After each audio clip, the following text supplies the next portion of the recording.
Hi all, today I have solved this new problem called flood fill algorithm. So let me go to the explanation where I will be explaining you first the description of what this problem says and then its example and constraint, and after that I will move on to its solution. In this question we have given the m cross n grid having the m rows and n columns.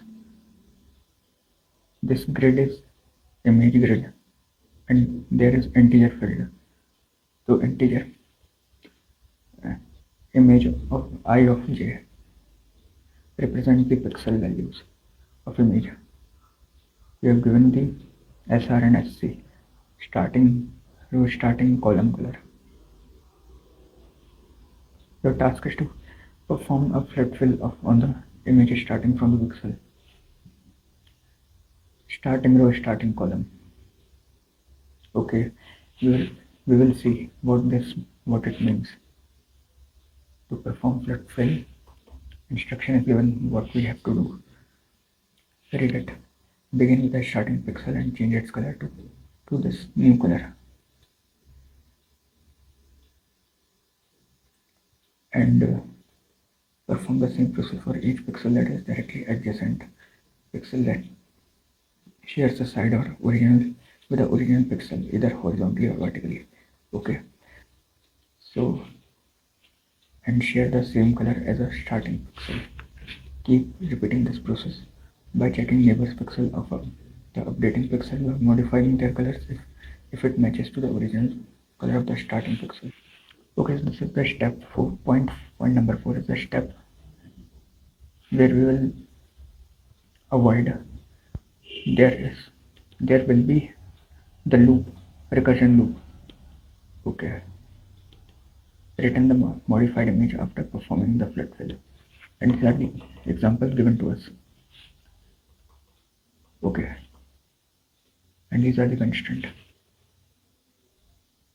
In 2D matrix, or sorry, 2D array or matrix, M is, we represent our row as image dot length or image dot size, and column as image of I dot length, image of I dot size, any ith column, I guess. And m comma n both will take maximum up to 50, and starting row and starting column will be like this. Okay, now we will move on to its solution. Okay, so we have to start R. This is a function that we have to complete. Here we have given input image and source, sorry, starting row, starting column, and color, the color which was given to us. So we have to perform the DFS algo. So we have called the DFS function inside this main function and passed the image as SRSC color and image 2D array or matrix.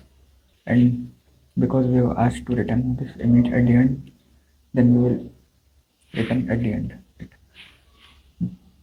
Now since we have called this DFS function inside that main function, so we have made this DFS function inside which we have passed this thing, image starting row we have passed I, and starting column we have passed as J, and instead of color we have changed it to new color. Means this is a change color. By changing color it becomes to new color, and original color, which was the old color or previous color, which was given to our input image array, 2D array or matrix. So this is the base case.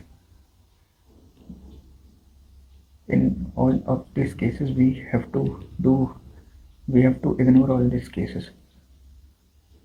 Means this is invalid row and column, and this is whenever I crosses the image size, and RJ crosses the column starting column of that matrix, and this is a condition. where we found a invalid color. Sorry, I've said it wrong. This is the condition of when we stuck at the loop. Call the same color or same cell of the image matrix. Earlier we visited the same cell, and by calling it to the same cell we visit again. So we will not change that cell color again.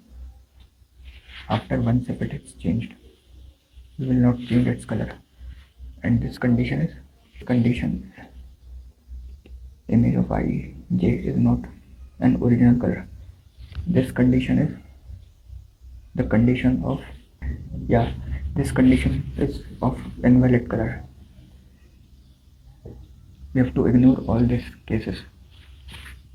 So to ignore all these cases, we do backtrack. Backtrack means return. We go by returning back. And now, after ignoring all those cases, after ignoring all those cases, we came across the valid image cell, this image of I, j,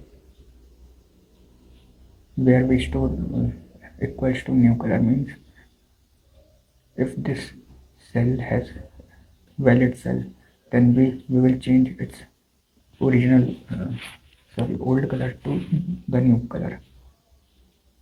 If this cell is valid, then we will change its color, so its color will become the new color. Now these are the 4 calls. As you are already knows that we've used this kind of 4 function calls when we are one thing. Always keep remember, when we deal with the 2D array or matrix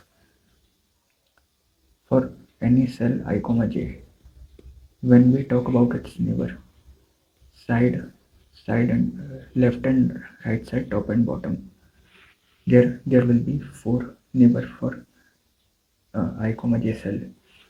And one thing I've forgotten to say in this base case, our invalid cell was that cell where there was value 0.